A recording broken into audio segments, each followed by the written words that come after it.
Congress party తరఫు నుంచి స్వాగతం పలుకుతూ, మిత్రులారా, ఈ ఎన్నికకు ప్రస్తుతం జరుగుతున్న పార్లమెంట్ ఎన్నికలకు చాలా ప్రాధాన్యత ఉంది. ఈ ఎన్నికలలో భారతీయ జనతా పార్టీ అబ్కీ బార్ 400 అనే ఒక నినాదం తీసుకుంది. ఆ నినాదం యొక్క ముఖ్య ఉద్దేశం ఏంటంటే 303 సీట్లు వచ్చినాయి, అధికారంలో ఉన్నారు, ఇప్పుడు 400 అంటున్నారు. కారణం ఏంటంటే ఆర్ఎస్ఎస్ యొక్క మూల సిద్ధాంతాలు, ఆర్ఎస్ఎస్ యొక్క ఆలోచనలను అమలు చేసేది భారతీయ జనతా పార్టీ. భారతీయ జనతా పార్టీ అమలు చేయాలనుకునేవన్నీ కూడా ఆర్ఎస్ఎస్ అమలు చేస్తుంటారు. వీటన్నిటి కూడా మెయిన్ సంస్థ ఆర్ఎస్ఎస్. ఈ ఆర్ఎస్ఎస్ యొక్క మూల సిద్ధాంతమే మనధర్మ శాస్త్రం. మనధర్మ శాస్త్రము ఆ యొక్క సూత్రాలు భారత రాజ్యాంగంలో లేవని 1950లోనే ఆర్గనైజర్ అనే పత్రిక, ఆర్ఎస్ఎస్ సంబంధించిన ఆర్గనైజర్ పత్రిక, అప్పుడు గోవాల్కర్, ఆర్ఎస్ఎస్ చైర్మన్ గోవాల్కర్ దాన్ని స్థాపించింది ఎట్టేవారైతే రెండో వ్యక్తి గోవాల్కర్. ఆయన స్పష్టంగా చెప్తాడు 1950లో, అంబేద్కర్ గారు ముందే చెప్తాడు ఈ మాట కూడా.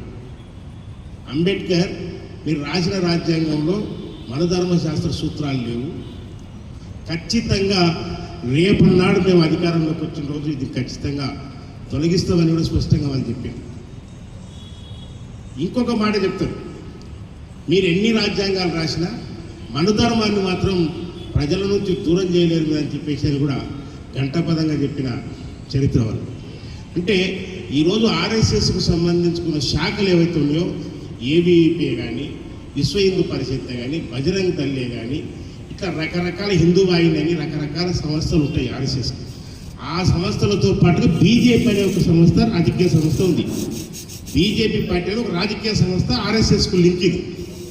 అంటే ఈరోజు నరేంద్ర మోడీ గారు నేను రిజర్వేషన్స్ కోసం నా ప్రాణాలైనా అడ్డు పెడతాను, నా ప్రాణమైన నేను రిజర్వేషన్స్ తొలగించను, రాజ్యాంగాన్ని మార్చను అంటున్నాడు.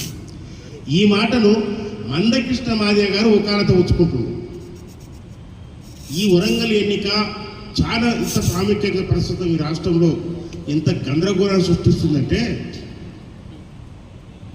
మీకు కొన్ని విషయాలు తెలియజేస్తాను, మీరు దయచేసి మీరు వినాలి. నేను MRPS founder general secretary, Krishna Madiga president. మేము ఈ ప్రాంతం అంతా తిరిగినాం. మేము వర్గీకరణ ఉద్యమం వచ్చినప్పుడు 1998-99లో వర్గీకరణ అయింది. ఆ వర్గీకరణ చేసింది కూడా కడియం శ్రీహరి గారు. తెలుగుదేశం పార్టీ అధికారంలో ఉంది ఆ రోజు. సాంఘిక సంక్షేమ శాఖ మంత్రిగా కడియం శ్రీహరి గారు ఉన్నారు. జస్టిస్ రామచంద్రరాజు కమిషన్ వేసి ఎస్సీ వర్గీకరణ ఏబిసిడీలు చేసి ఈరోజు 5 సంవత్సరాల రిజర్వేషన్ 2004 దాకా అమరైనవి. 26,000 ఉద్యోగాలు వచ్చినాయని ఏవైతే ఎంఆర్పిఎస్ చెప్తున్నామో, ఆ 26,000 ఉద్యోగాలు రావడానికి కారణం కడియం శ్రీహరి గారు. ఆ రోజు ఎంఆర్పిఎస్ సంస్థకు సంబంధించుకున్న మేము కడియం శ్రీహరి గారిని భుజాల మీద మోసినాం. కానీ ఈరోజు కడియం శ్రీహరి గారిని ఒక బైండ్లో ఆయన పుట్టుక బైండ్లకు ఇక్కడ టికెట్ ఇస్తే నేను ఒకటి విజ్ఞప్తి చేస్తున్నాను. ఈ నాగరికాన్ని, ఈ యొక్క హన్మకొండ పార్లమెంటు ఎస్సీ రిజర్వేషన్ ఏర్పడ్డ కానుంచి వరంగల్ పార్లమెంటు ఎస్సీ రిజర్వేషన్ ఏర్పడ్డ కానుంచి మాదిగలే MP leader. First Sircilla Rajaiah, ఆ తర్వాత పసునూరు దయాకర్ 2 సార్లు. అంటే పార్లమెంట్ ఏర్పడ్డ కానుంచి 3 మాదిగలే. ఇప్పుడు మాదిగ ఉపకులానికి చెందిన బైండ్కి ఇచ్చింది. తప్పేంటి? మాదిగలకు 3 సార్లు వచ్చింది, ఒకసారి ఉపకులానికి ఇచ్చింది. మాదిగ దండోరని అంటది కదా, ఉపకులాలకు అన్యాయం జరుగుతుంది, న్యాయం జరగాలని మనమే మాట్లాడుతుంటాం కదా. ఎందుకు కడియం శ్రీహరి విషయంలో, కడియం కావ్య విషయంలో మన మాట జారుతుంది, మాట తప్పుతుంది అంటే ఈరోజు బీజేపీ యొక్క మోచేతు నీళ్లు తాగడం కోసం ఎన్ని భూ కబ్జాలు, ఎంతమంది ప్రజలను ఇబ్బందులకు గురి చేసిండ్రు, ఇవన్నీ ప్రజలకు తెలియదా? వరంగల్ ప్రజలకు, ఈ పార్లమెంట్ ప్రజలకు తెలియదా? అతన్ని గెలిపేయడానికి ఒక భూబకాసురుణ్ణి, భూ కుంభకోణాలు చేసే వ్యక్తిని గెలిపించడం కోసం ఇంత దిగజారుడు మాటలు మందకృష్ణ మాదిగ ఈ ప్రాంతానికి చెందిన వ్యక్తి మాట్లాడడం అనేది చాలా నీచమైన చర్యగా మేము భావిస్తున్నాం. ఎందుకొరకంటే ఈరోజు రిజర్వేషన్ విషయాలు మాదిగలకు అన్యాయం జరిగింది, అన్యాయం చేసింది కాంగ్రెస్ అంటుంది. నేను ఒకటే అంటున్నా, నాది నాగర్ కర్నూలు పార్లమెంట్. మాదిగ దండోర ఉద్యమం ఏర్పడ్డ కానుంచి 1996 నుంచి ఇప్పటిదాకా 5 మంది ఎంపీలు గెలిచిన 5 సార్లు ఎలక్షన్ జరిగిన 5 మంది కూడా మాదిగలే. 96 నుంచి ఇప్పటిదాకా అవకాశం వస్తే తప్పేంది?